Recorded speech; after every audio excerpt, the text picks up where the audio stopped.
आप सभी ने रामायण तो टीवी पर देखी ही होगी, जिसमें बहुत से महाशक्तिशाली पात्र दिखाए गए थे। लेकिन आज हम आपको रामायण के कुछ ऐसे पात्र के बारे में बताएंगे जिनको मार पाना स्वयं श्री राम के लिए भी संभव नहीं था। वह पात्र मेघनाद इंद्रजीत था। जी हाँ, आपने सही पढ़ा। रावण का पहला और सबसे प्यारा पुत्र मेघनाद, जो कि अपने पिता रावण से भी अधिक शक्तिशाली था। यदि मेघनाद और श्री राम का युद्ध में आमना सामना होता, तब भी मेघनाद को नहीं हराया जा सकता था। वीडियो में आगे बढ़ने से पहले चैनल में नए हैं तो चैनल को सब्सक्राइब करके नोटिफिकेशन बेल को ऑल में सेट करें। रामायण में सबसे अधिक बलशाली महारथी योद्धा मेघनाद मेघनाद के राजा रावण का सबसे पहला पुत्र था। रावण की पहली पत्नी मंदोदरी, जो कि दानव की पुत्री थी, उसी के कोख में मेघनाद का जन्म हुआ।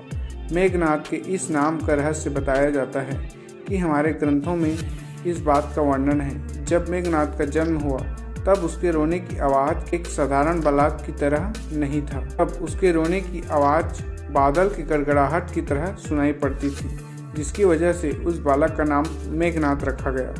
मेघनाद रावण का पुत्र होने के साथ साथ लंका का युवराज भी था, जिसे रावण बेहद प्यार करता था। जितना बड़ा महान विद्वान ज्योतिष रावण था, उससे भी कहीं ज़्यादा गुणवान महान योद्धा और सबसे बड़ा ज्ञानी वह अपने बेटे मेघनाद को बनाना चाहता था।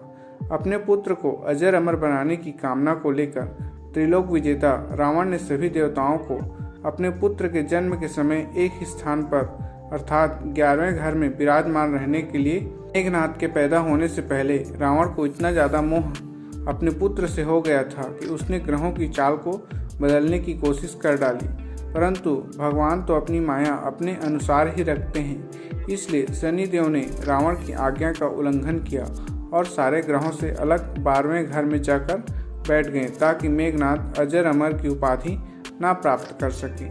महाग्रंथों में यह वर्णित है कि मेघनाद ने त्रिदेव ब्रह्मा विष्णु महेश तीनों से दिव्य अस्त्र और शक्तियाँ प्राप्त की थी, जिनके कारण वह सभी तरीके से बहुत ज़्यादा शक्तिशाली बन गया था। त्रिदेव की शक्ति का आशय ब्रह्मा जी का अस्त्र ब्रह्मास्त्र, विष्णु भगवान का सुदर्शन चक्र और भगवान शिव का पाशुपतास्त्र अस्त्र। 3 अस्त्र ब्रह्मांड की सबसे बड़ी शक्तियां हैं, जिन्हें मेघनाद ने तप तथा यज्ञ करके प्राप्त की थी।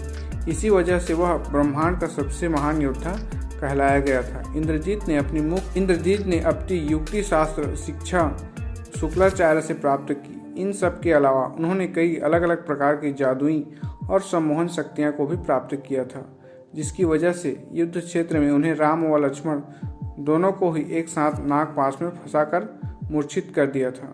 जब लंकापति रावण ने स्वर्गलोक के देवताओं पर आक्रमण किया, तब उस समय मेघनाद भी उस युद्ध में इंद्रदेव के साथ युद्ध किया। तब उसने एक जगह रावण पर इंद्र के प्रहार करना चाहा, तो मेघनाद ने अपने पिता को बचाने के लिए आगे आया और उसने एक बार में ही इंद्र के वाहन ऐरावत पर हमला किया।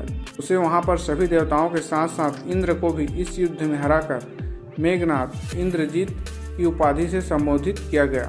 स्वर्गलोक में शांति और संतुलन बनाए रखने के लिए ब्रह्मादेव ने इंद्र को मेघनाद से मुक्त करने का विचार किया। तब जाकर ब्रह्मादेव ने मेघनाद से निवेदन किया कि वह इंद्र को मुक्त कर दे, परंतु इंद्रजीत इस बात को मानने के लिए राजी नहीं था। ब्रह्मा जी ने कहा, तुम यदि इंद्र को छोड़ दोगे तो मुझसे एक वरदान प्राप्त कर सकते हो। मेघनाद जी ने ब्रह्मा जी के उस वचन का फायदा उठाते उससे अमरता का वरदान प्राप्त करने के लिए कहा। तब ब्रह्मा जी ने मेघनाद को समझाया और कहा कि अमर होना इस प्रकृति में किसी भी जीव के लिए संभव नहीं, क्योंकि यह तो प्रकृति के खिलाफ है। तब उन्होंने इंद्रजीत से कहा वह कोई दूसरा वरदान मांग ले। इंद्रजीत ने अपनी बात पर अड़ा रहा। तब ब्रह्मा जी ने अपनी इंद्रजीत को कहा, यदि वह अपनी मूल देवी निकुंबला देवी का यज्ञ करेगा और यज्ञ संपूर्ण हो जाएगा, तब उसे एक ऐसा रथ प्राप्त होगा जिस पर बैठकर वह किसी भी शत्रु के सामने युद्ध में पराजित नहीं हो पाएगा और ना ही उसकी मृत्यु होगी। ब्रह्मा जी ने इंद्रजीत को यह कहते हुए भी सावधान किया था कि कोई भी कुल देवी निकुंबला के यज्ञ को विध्वंस करेगा, वही तुम्हारी मृत्यु का कारण भी बनेगा।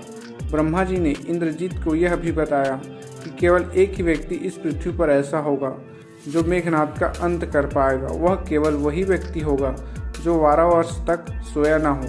इसी वरदान के कारण केवल लक्ष्मण ही ऐसा मानव था जो इंद्रजीत को मृत्यु के घाट उतार सकता था, क्योंकि वह वनवास के दौरान लगातार 14 वर्ष तक सोया नहीं था। इसी कारण राम रावण युद्ध के दौरान युद्ध क्षेत्र में लक्ष्मण के हाथों ही मेघनाद का अंत हुआ। Thanks for watching. Subscribe for more video.